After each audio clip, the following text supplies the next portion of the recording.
জীবনে কখনো কখনো এমন কিছু পরিস্থিতি আসে যেখানে কাজ, প্রফেশন আর পার্সোনাল লাইফটার মধ্যে ভীষণ দোটানা তৈরি হয়। আমার এই দিনটা ছিল সেরকমই একটা দিন। দিনটা ছিল 15 ডিসেম্বর। আর এই দিন আমার একটা রিসেপশন ব্রাইড ছিল। তার আগে শুনে নাও ওর রিকোয়ারমেন্টগুলো।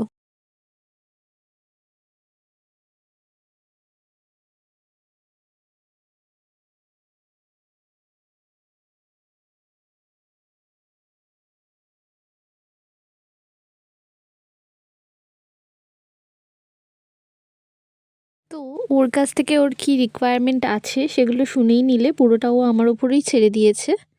তার কারণটা এবার আমি বলি। প্রথমের দিকে ভিডিওর যেই কথাগুলো বলেছিলাম, কেন আমার এরকম ধরনের পরিস্থিতি তৈরি হলো। তো সেই দিন সকালবেলা আমার মা হসপিটালে ডক্টর দেখাতে গিয়েছিলেন এবং চলছিল একটা কথাবার্তা অপারেশনের।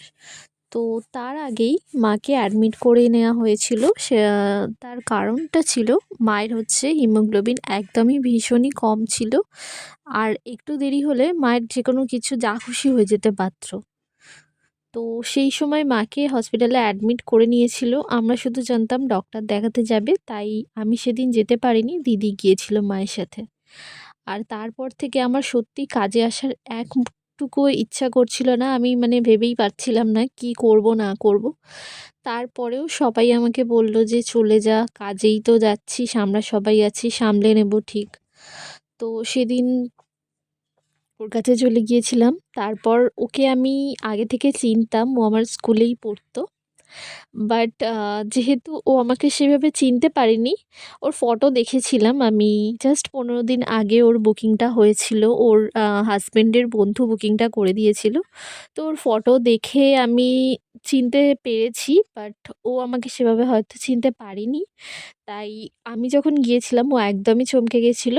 খুব ছোটোবেলায় আমরা একসাথে পড়াশোনা করতাম। তারপর সেকশন আলাদা হয়ে যাওয়ার পর আস্তে, আস্তে দূরত্ব তৈরি হয়। আর তারপর যেহেতু আমাদের সেই সময় ফোন ছিল না, তো কনট্যাক্ট থেকে একদমই চলে গিয়েছিল।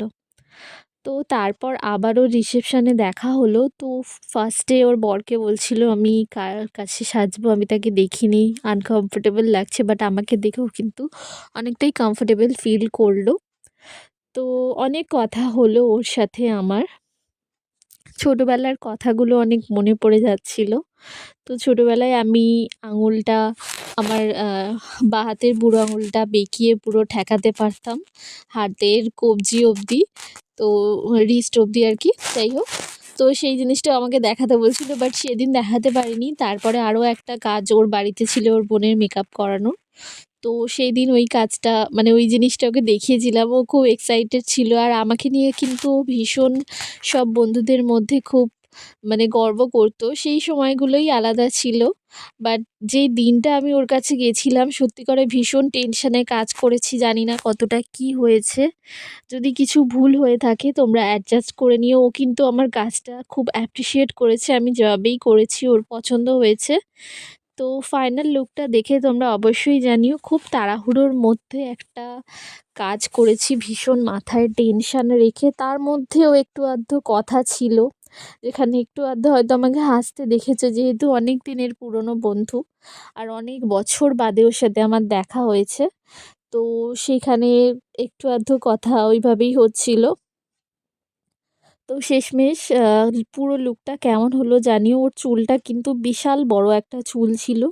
সেই চুলটাকে ম্যানেজ করা খুব মানে কষ্টসাধ্য একটা ব্যাপার। যতটা ঘন চুল ওর ততটাই সুন্দর চুল। আর মানে অনেকটা লম্বা। আর হ্যাঁ, এই একটা কথা না বললেই নয়, এই পুরো মেকআপটা চলাকালীন কিন্তু ও আমাকে অনেকবার করে বলেছিল যে, "তুই তোর মতো করে তাড়াতাড়ি করে বেরিয়ে যা।" বাট আমি একজন মেকআপ আর্টিস্ট, একটা প্রফেশনে আছি। ওর দিনটাকে স্পেশাল করার যেহেতু দায়িত্ব নিয়েছি, আমি চাই যতটা সম্ভব যাতে ওকে ভালো লাগুক, সুন্দর লাগুক আর সবার থেকে আলাদা লাগুক। ওর স্পেশাল ডে, একটা রিসেপশন ডে। তো চেষ্টা করেছি একটু অন্যরকমভাবে সাজানোর। জানি না কতটা ভালো বা কতটা কী করতে পেরেছি সেটা তোমরাই বলবে। ওর লুকটা সেদিন পছন্দ হয়েছিল, যার কারণে সেকেন্ড টাইম ও আবার কিন্তু ওর বোনের জন্য আমাকে বুক করেছিল। তো তোমরা দেখে জানিও, ভিডিওটা ছাড়তে অনেকটাই দেরি হয়ে গেল। আর হ্যাঁ, আমার কিন্তু ব্রাইডাল বুকিং ওপেন আছে। যারা যারা চাইছো নিজেদের স্পেশাল দিনে সুন্দর করে সাজতে, তারা বুক করতে পারো। আমি কলকাতা লোকেশানে কাজ করে থাকি। খুব বেশি দূরের লোকেশান আমার পক্ষে যাওয়া সম্ভব হয় না বলে আমি করি না। তবু কলকাতা বা সাউথ 24 পরগনা যেটা আছে, দক্ষিণ 24 পরগনার লোকেশানে চেষ্টা করি যাওয়ার। বোথ সাইড ব্রাইডাল বুকিংয়ের কিন্তু স্পেশাল ডিসকাউন্ট আছে। আর একটা কথা, এমন অনেক ক্লায়েন্ট আছো যারা পুরো একটা প্যাকেজ বুক করিয়ে নাও, তারপর কিছু ডিসকাউন্ট চাও, সেটা আমরা দিয়েও দিই।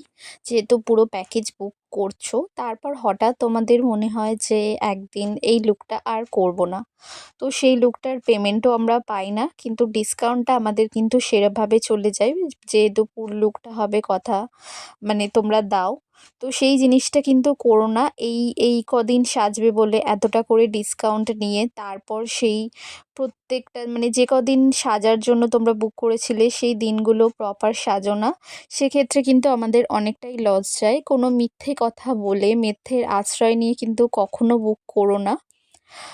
এমন অনেক ক্লায়েন্ট আছে যারা বলে যে তাদের কন্ডিশন ঠিক নয়, মানে সেভাবে আর্থিক অবস্থা ভালো নয়, কিন্তু ওখানে গিয়ে যাওয়ার পর কিন্তু আমরা বুঝতে পারি যে তাদের আর্থিক অবস্থার কোনো রকম কোনো প্রবলেম নেই। মানে অনেক কিছুই ঘটে যেগুলো সবটা ডিটেলসে বলা যায় না। তো যাই হোক, সেই মিথ্যের আশ্রয় নিয়ে কিন্তু কখনো বুক করো না। বাজেট কম, ঠিক আছে, সবাই অনেক টাকা দিয়ে কিন্তু সাজে না, তো সেক্ষেত্রে ঠিক আছে। বাট সব সময় কিন্তু যখন তোমার সামর্থ্য আছে তখনও তোমরা এরকম করবে, সেটা কিন্তু করো না। যাই হোক, ওর ফুল লুকটা তোমরা দেখো আর জানিও কেমন লাগছে। ওকে কিন্তু আমি সেদিন আমার মতো করে সাজিয়েছিলাম, আর এই এত লম্বা চুলটাকে কিন্তু ম্যানেজ করতে হয়েছে অনেক কষ্টে।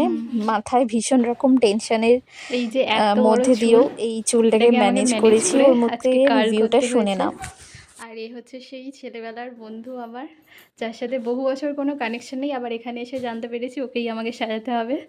তো বলুন আমার কাছে সেজে কেমন লেগেছে? খুব সুন্দর হয়েছে, খুব ভালো লাগছে আমার, সবাই বলছে খুব ভালো হয়েছে।